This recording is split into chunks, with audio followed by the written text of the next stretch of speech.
And welcome back to the Plays with Cars YouTube channel. We are here at a beautiful evening at Portland International Raceway. Oh, hey, what do we have there? This is our brand new project car. Meet the C Street Boxster. So Autocross is our #1 racing pastime. The defending Oregon Region SCCA champion in the Classic American Muscle class, and have been autocrossing since 2007.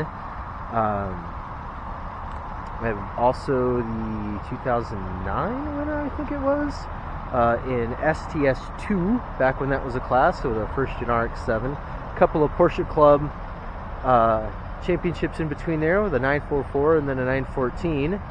And anyways, it was time to do autocross for serious. The Cobra project, which we still have, is an all-around car. Put the car seats in it, take the kids to school, drive it on awesome trips all over the place, drag race it, drift it, I mean, just track night in America, everything. But because of being a jack of all trades, it was not that great at just autocross. And I decided, since doing my first national event last year, or this year I should say, 2018 it still is, that I wanted to try my hand at actual serious autocrossing. That means building a car all the way to the extent of the rules and really going for something in a class that has a deep field. So C Street is about the biggest class in autocross right now, but it is absolutely dominated by the current generation ND Miata. I did a bunch of research looking for something that was far cheaper than that, and came across the 986S. It had been moved to C Street, and people had kind of immediately poo-pooed all over it, saying it was too heavy and didn't make as much power to weight as the Miata, and yada yada yada yada. Well, I did a bunch of number crunching, and the gear ratios are super favorable for the Porsche. And if you get a quote-unquote base model Boxster S, it's possible to be very light indeed. This particular car has two options. Number one, it has this, which I can take out with two little flicks of this plastic, if I ever care to, and cruise control. That is it. They are manual seats. There is no subwoofer. It is not the leather interior. This car has nothing. Base headlights that somebody put some really gnarly things in and actually burned out. I actually bought new headlights for this car before I bought the car. So that will be an upcoming project, but they are the base halogen headlights. This particular car was actually delivered with the base 17-inch wheels. However, these 18s were a standalone option on Porsche's option list. These are the actual 2000 Boxster S wheels too that are for that option. So we are already done as far as wheels go for C Street. The extent of the modifications that the car actually has, other than the wheels, is it's got a little integrated radar detector system thingy that I totally got to pull out and get rid of because it sucks and is killing the battery. And this aftermarket head unit, which I could technically leave, but I also have the factory unit. We'll see if that one's any good or if I just put the factory one back in. So long story short, the car is super, super light. This is as light as you're going to get for a Boxster S. And because of that, it has a much more favorable power to weight ratio.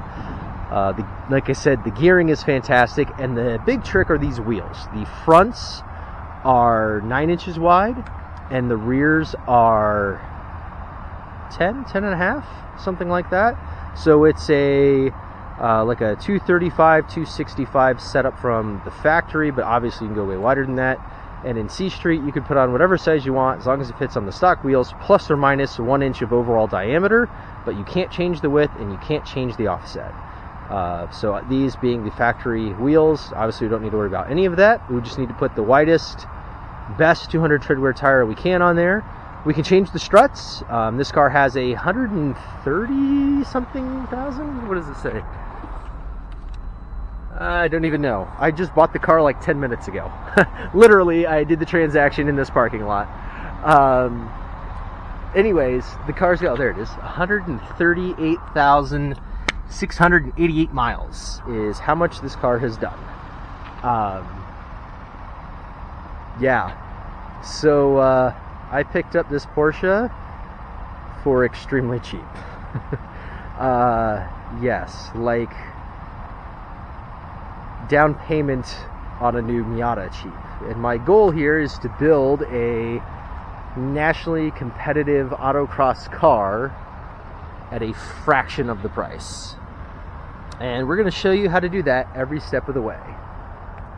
Starting with doing your research and then buying the right car. So I'm going to have a whole video on the research I did. Since this is the actual car I went with, we actually researched quite a few different chassis and classes before deciding. One of the best pieces of advice I ever got about building an autocross car is actually from a buddy of mine, Zach Morgan at PRE Racing, who said, pick a class, then build a car for it. And I'm such a car guy, I was always like, oh, I really love that car, I'm going to buy that car, and then find out that it's classed terribly. Or something like that, which is like what happened with the Cobra. So really identifying which class of racing you want to be at, and then building the best car for that class from there is the way to go. And that's what we're going to try. So anyways, that is your introduction to Project Boxster. We're going to go attack some autocross. So I'm going to go drive this thing, and we'll see you guys in the next video.